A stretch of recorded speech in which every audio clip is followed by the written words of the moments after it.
Welcome to the Fellowship of Joy this morning, my friends.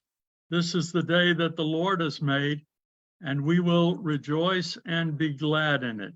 We're going to take it on faith that we're here and move in that direction.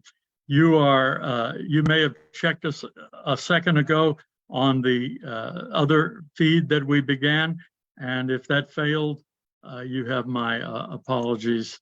But we're here now. Here we are.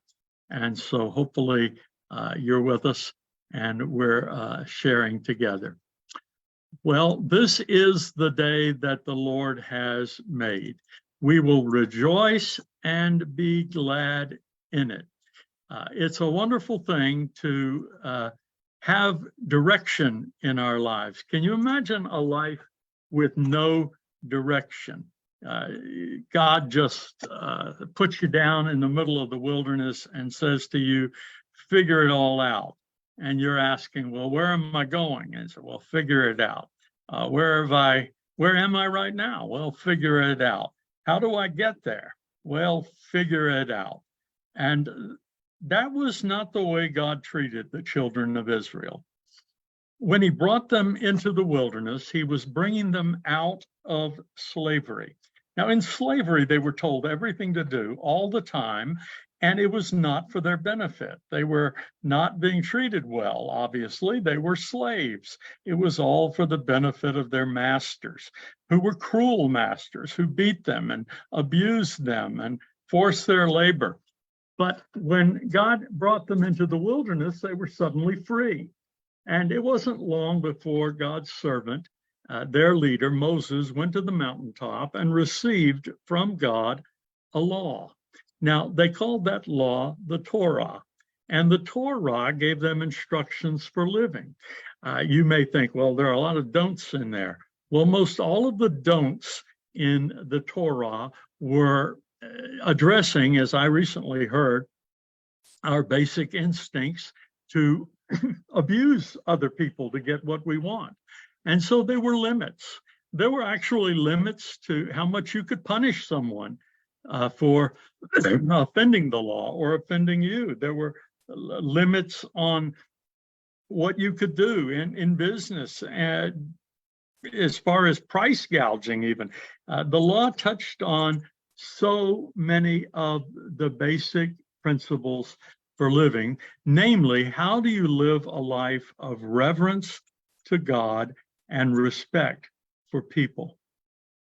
And Jesus summed it all up when he said, the law, you can hang the whole law on the two commandments: love the Lord your God with all your heart, soul, mind, and strength, and love your neighbor as yourself.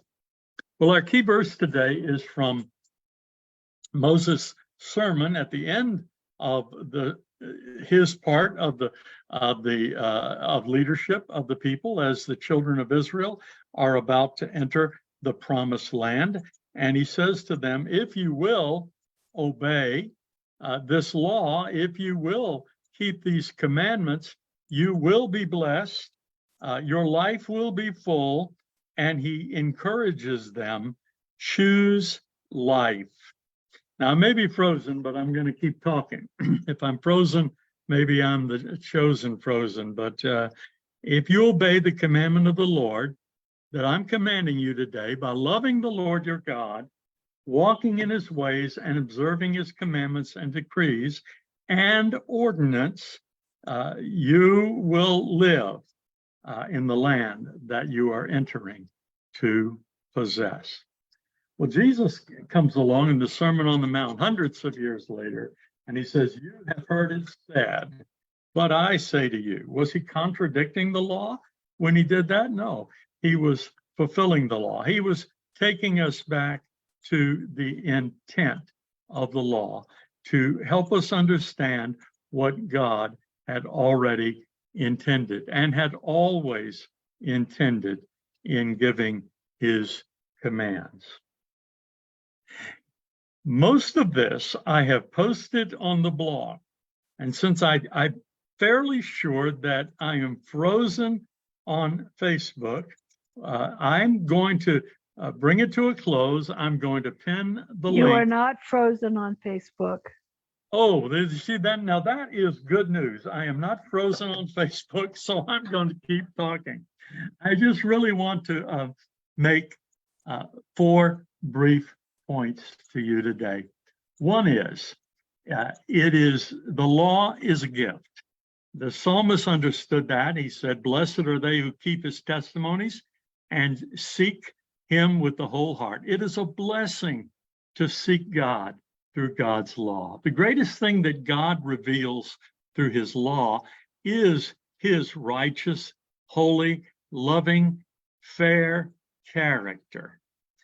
The second point I want to make and leave with you today to think about, it is Jesus who shows us God's intention in the law. For those of us who are followers of Jesus, the gospel reading gives us several instances where people of Jesus' day, hundreds of years after the giving of the law, had taken the law and used it as a way to get around the intent of the law. By following the letter of the law, they were circumventing the intent of the law. And so Jesus, who says, "I've come to fulfill it," and who kept it, brought us back to its intent in the Sermon on the Mount. We've received many teachers who point the way. Paul talks about how he planted in Corinth and Apollos watered, and so we've had preachers and teachers and so many people who've come to us to explain to us God's way. And even today, we're taught by preachers and teachers in books to help understand what it means to follow Jesus and to love God and to love others.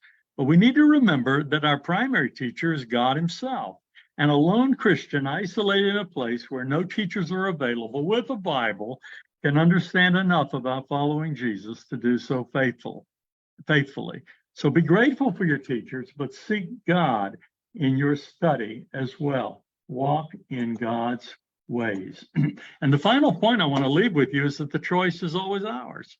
"I've set before you," Moses says, "life and death, blessing and cursing. Therefore choose life, that both you and your seed might live." What do you mean, my seed? Well, it has an effect on future generations. The choices we make, the decisions we make, it will affect our generation. It will affect those who come after us. So Moses reminds us in this sermon that we have to choose. We choose daily, really, and that God's way is the way of life, and that Jesus, the way, the truth, and the life, has provided for our forgiveness through the cross, our life through the resurrection, and our power to live through Pentecost. So that same choice of life that Moses called the people to choose is still our choice today. "I've set before you life and death, blessing and cursing. Choose life so that you and your seed may live." There's a little diagram that goes A, B, C.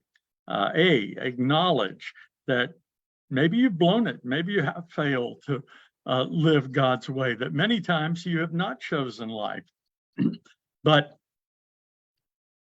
God gives us a solution. Believe in that solution, that Jesus has paid all the price of admission into God's kingdom, that his cross and his death and his resurrection are all powerful enough to remove any obstacles to you choosing life. Believe that. Believe in Jesus.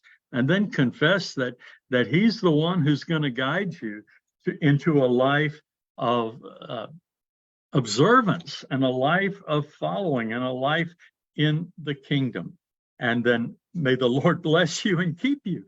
The Lord make his face to shine upon you. And the Lord lift up his countenance upon you, be gracious unto you, and give you peace.